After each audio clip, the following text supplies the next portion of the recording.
Shalom, salam jumpa Bapak Ibu Saudara kekasih di dalam kasih Tuhan. Saya senang bisa berjumpa dan menyapa para pemirsa sekalian pada saat ini. Dan Anda bersama-sama dengan saya, Pendeta Dr. Jefit Sumampo, dalam acara Papi Jefit Menyapa. Saya datang kepada Bapak Ibu Saudara sekalian untuk kita berbagi dalam kebenaran firman Tuhan, agar kita bisa bertumbuh bersama-sama dalam kasih karunia-Nya. Nah, baik para pemirsa yang berbahagia, pada saat ini saya akan mengajak kita sekalian untuk bersama-sama melihat dari kebenaran firman Tuhan, yaitu dari nas Alkitab yang terdapat dalam 1 Timotius pasal 4 ayat yang ke-16. Saya akan bacakan buat kita sekalian. Mari kita simak, dengarkan dengan sungguh-sungguh, dan sebentar kita akan renungkan bersama-sama. Di dalam nama Yesus, demikian firman Tuhan kepada kita. Awasilah dirimu sendiri dan awasilah ajaranmu. Bertekunlah dalam semuanya itu, karena dengan berbuat demikian engkau akan menyelamatkan dirimu dan semua orang yang mendengar engkau. Nah, Bapak Ibu Saudara, para pemirsa berbahagia, sesungguhnya nas ini memiliki dua pemahaman yang saling melengkapi, yang ditujukan oleh Rasul Paulus kepada Timotius, anak rohaninya, agar Timotius senantiasa bertindak hati-hati dalam mempelajari dan menyampaikan kebenaran firman Tuhan kepada jemaat yang dilayaninya. Nah, Bapak Saudara, adapun pemahaman yang pertama yang dimaksudkan oleh Rasul Paulus dari nas ini, yaitu jangan sampai Timotius, anak rohaninya ini, tanpa sadar sudah mengajarkan suatu kebenaran yang menyimpang dari maksud firman Tuhan yang sebenarnya. Ya, sebagai contoh, hari-hari ini kita banyak mendengar bahwa ada seorang hamba Tuhan yang coba mengutip dari sebuah kisah di Alkitab, bagaimana ketika Yesus sedang menghardik angin topan badai, yang ketika itu melanda para murid dalam sebuah perahu. Mereka hampir karam perahunya, mereka sudah ketakutan, mereka menjerit-jerit ketakutan. Dan puji Tuhan, satu ada Tuhan Yesus, dan ketika itu juga dia menghardik angin badai, topan langsung tenang saat itu juga. Nah, kemudian ayat ini atau kisah ini disalahpahami dan disalahgunakan untuk kemudian dipakai untuk menghardik virus COVID-19 supaya bisa menjadi tenang dan segera berhenti, ya kan? Tetapi nyatanya virus itu sampai hari ini, sampai detik ini justru terus bertambah, ya. Kalau kita ikuti berita sudah mencapai 5.000 korbannya, 5.000 lebih. Tidak seperti yang kisah dalam Alkitab ketika Yesus langsung menghardik, langsung tenang. Nah, artinya ini, sikap gereja sebaiknya dalam menanggapi pandemi COVID-19 ini, kita harus senantiasa berdoa, itu wajib. Berdoa dan bertindak sesuai dengan prosedur yang ada, prosedur yang diarahkan atau yang dihimbau oleh pemerintah. Kita ikuti itu dengan baik, agar jemaat Tuhan bisa terluputkan. Kalaupun pandemi ini ya sudah melanda seluruh dunia sampai hari ini, kita memang harus melawan pandemi ini, tapi dengan sikap yang bijaksana. Ya, akhirnya sebagai seorang hamba Tuhan, kita harus bertindak hati-hati dalam membaca dan menerjemahkan atau menafsirkan kebenaran firman Tuhan. Jangan sampai akhirnya kita mengikuti teladan Yesus, ya kan?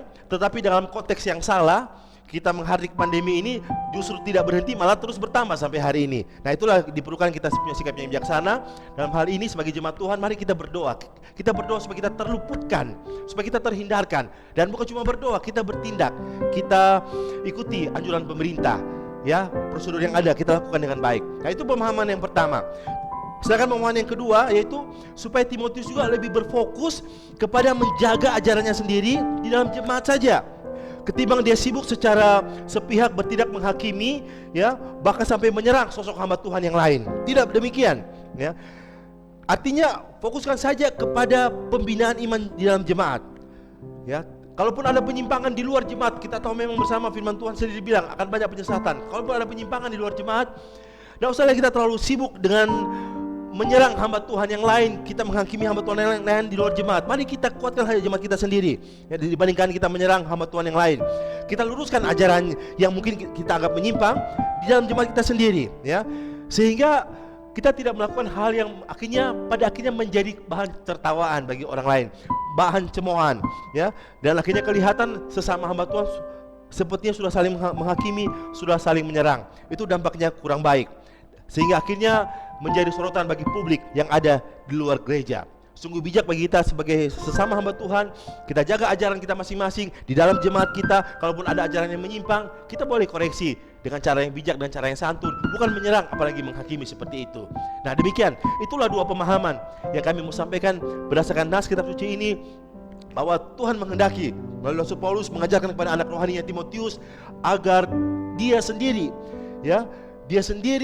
menjaga ajarannya untuk jemaatnya supaya mereka bisa menerima keselamatan yang benar dengan pemahaman iman yang benar. Di samping itu, pemahaman yang kedua, dia nggak perlulah menyerang hamba Tuhan yang lain yang ada di luar jemaat. Kalaupun ada pengajaran yang salah, koreksi dengan baik, koreksi dengan santun, bukan dengan cara menghakimi apalagi dengan cara menyerang. Puji Tuhan. Nah, inilah kebenaran firman Tuhan. Biar kita bisa bertumbuh bersama-sama. Mari kita menghadapi pandemi COVID-19 ini, ya. Bukan dengan sikap yang berlebihan, bukan dengan sikap yang gegabah, bukan dengan sikap yang takabur, bukan juga dengan sikap yang ketakutan dan penuh kecemasan. Kita berdoa, kita percaya, kita minta sama Tuhan, Tuhan luputkan kita dari pandemi corona ini, dan kita serahkan sama Tuhan. Di samping itu, kita juga bertindak dengan bijaksana, kita ikuti anjuran pemerintah.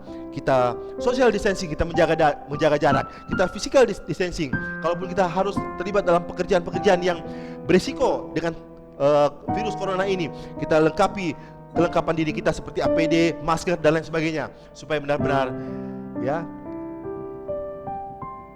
pengharapan kita kepada Tuhan dibarengi juga dengan sikap kita bijaksana menghadapi pandemi corona COVID-19 yang sedang kita jalani bersama-sama di Indonesia, bahkan juga di 200 negara yang lain. Tuhan memberkati kita sekalian, dan saya akan berdoa buat Bapak Ibu Saudara supaya kita kuat di dalam Tuhan. Mari kita berdoa.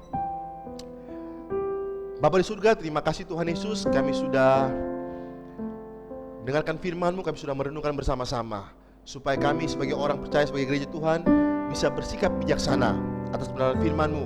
Kami bisa menerjemahkan firman Tuhan dengan baik, dengan benar, tidak dengan cara yang menyimpang, tidak dengan cara yang berlebihan, sehingga akhirnya menjadi bahan tertawaan. Tetapi sekaligus juga Tuhan, kami akan bersikap bijaksana, tidak menghakimi apalagi menyerang sesama hamba Tuhan yang kami anggap mungkin sedikit berbeda atau berbeda pengajarannya dengan yang kami pahami, supaya kami menjaga hidup kami, kelakuan kami, dan hubungan relasi dengan sesama hamba Tuhan dalam keadaan yang baik dan penuh dengan kasih di dalam kasih Kristus. Itulah sebabnya Tuhan Yesus, kami berdoa supaya pandemi corona COVID-19 yang kami sedang alami di negara kami dan di 200 negara yang lainnya Tuhan, supaya kami bisa melawan dengan sikap yang bijaksana, melawan dengan iman percaya kepada Tuhan, bahwa Tuhan akan meluputkan kami, Tuhan akan menolong kami, dan Tuhan akan membela kami. Terpuji nama-Mu ya Bapa surga, terima kasih Tuhan. Doa kami kepadamu, kami mengucap syukur di dalam nama Tuhan Yesus Kristus. Berkati semua kami. Haleluya. Amin. Puji Tuhan, demikian yang bisa kami sampaikan. Kiranya menjadi berkat bagi Bapak Saudara sekalian. Bersama kami Pendeta Dr. David Sumampo dalam acara Bapak David Menyapa. Tuhan memberkati. Shalom.